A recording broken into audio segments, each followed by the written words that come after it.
हम सभी अपने जीवन में बुरे विचारों को दूर करना चाहते हैं ताकि हम अपने जीवन में जो कार्य करना चाहते हैं उसमें सफल हो सकें। परंतु हम जितना ही इनसे दूर भागने की कोशिश करते हैं उतना ही हम उन गंदे विचारों से घिरते चले जाते हैं। आज हम भगवान बुद्ध की इन कहानी के माध्यम से समझेंगे कि कैसे हम अपने बुरे आदतों और अपने बुरे विचारों को दूर कर सकते हैं। इससे पहले कि आप कहानी में खो जाएं, अगर आप चैनल पर नए हैं तो चैनल को सब्सक्राइब करें और साथ में वीडियो अच्छा लगता है तो वीडियो को लाइक करें और साथ में शेयर करें। एक समय की बात है, एक गांव में एक रमेश नाम का एक लड़का रहता था और वह अपने मन के गंदे विचार के कारण काम वासना में इतना लिप्त हो चुका था कि वह हर सुंदर महिला को देखते ही उसके अंदर कामुक विचार आने लगते थे और वह अपनी गंदे नज़रों की वजह से स्त्रियों को परेशान करता था। उसके गांव में सभी महिला रमेश से परेशान हो चुकी थी और रमेश की शिकायत उसकी माँ से करने लगी। माँ को जब यह घटना पता चली तो वह परेशान हो गई और वह उसकी शादी करने का मन बनाने लगी।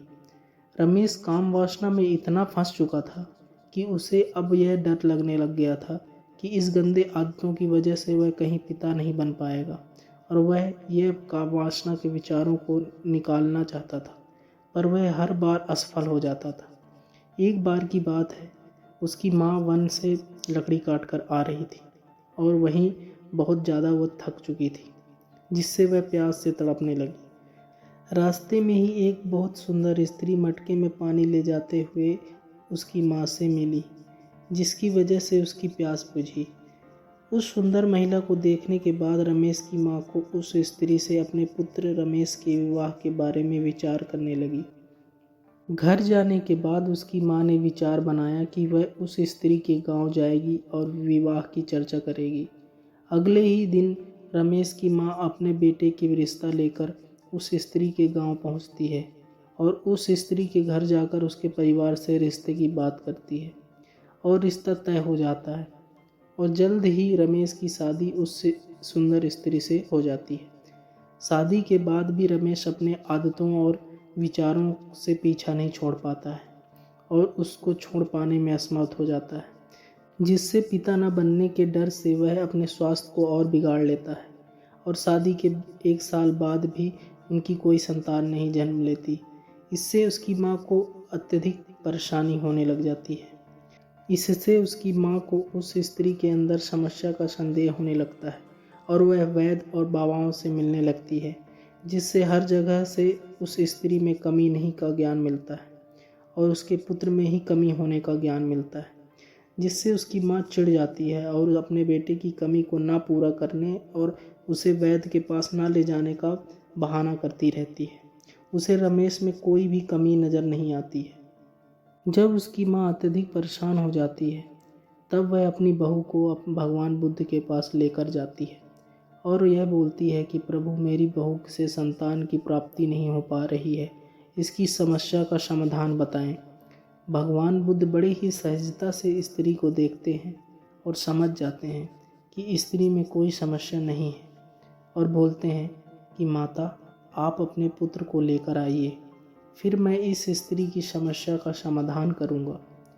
रमेश की माँ बात को मान जाती है और अगले ही दिन अपने पुत्र को और अपने बहू को साथ में लेकर आश्रम आती है। आश्रम आने पर पुत्र पीछे की तरफ बैठा होता है। भगवान बुद्ध पहले रमेश की पत्नी और उसकी माँ को साथ में बुलाते हैं। बुलाने के पश्चात भगवान बुद्ध कहते हैं कि माता, आपकी बहू में कोई समस्या नहीं है, समस्या आपके पुत्र में है। मैं जानता हूँ कि आप ये बात जानती हैं, परंतु आप कभी भी अपने पुत्र की समस्या या गलती पर ध्यान न देने का विचार अपने मन से बना लिया है, जिससे आप इस समस्या का निजात नहीं पा रही हैं। रमेश ये बात सुनते ही खुद को सभी लोगों के सामने असहज महसूस करने लगता है। तत्पश्चात भगवान बुद्ध रमेश को बुलाते हैं और अपनी समस्या को उसके स्वयं के मुख से जानने का प्रयास करते हैं। रमेश भगवान बुद्ध से एकांत में वार्तालाप करने की मांग करता है और अपनी समस्या बताते हुए कहता है, प्रभु, मैं अपने गंदे विचारों से परेशान हूँ। मैं चाहता हूँ कि इन सभी विचारों से मैं छुटकारा पा सकूँ, परंतु मैं असफल रहता हूँ। मैं हर समय इस कामुक विचारों से छुटकारा पाने के बारे में सोचता रहता हूँ, परंतु मैं ये नहीं कर पाता। इससे मुझे कई तरह के स्वास्थ्य संबंधित डर लगने लगे हैं, जिससे मैं और बीमार होते जा रहा हूँ। मैं चाहता हूँ कि इस समस्या से मुझे समाधान करें आप, ताकि मैं ये अपने व्यवहारिक जीवन में खुशीपूर्वक जी सकूं।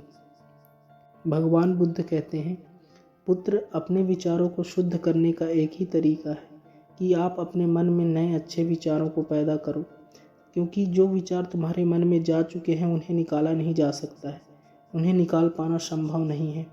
परंतु हम नए विचारों और अच्छे विचारों को अपने मन में पैदा करके उन विचारों से निजात पा सकते हैं। पर हमें ध्यान रखना ये है कि विचार हमें रोज़ अपने मस्तिष्क में पैदा करना है।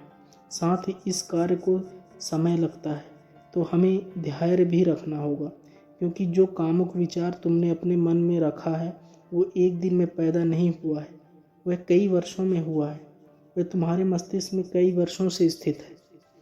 तो इससे छुटकारा पाने के लिए हमें रोज़ अच्छी आदतों को और विचारों को अपने मन में पैदा करना होगा, क्योंकि पुत्र, हमें यह ध्यान रखना होता है कि हम जिन चीज़ों से भागने की कोशिश करेंगे या उससे छुटकारा पाने का प्रयत्न करेंगे, वह हमारे मन में और मजबूत होते चला जाएगा।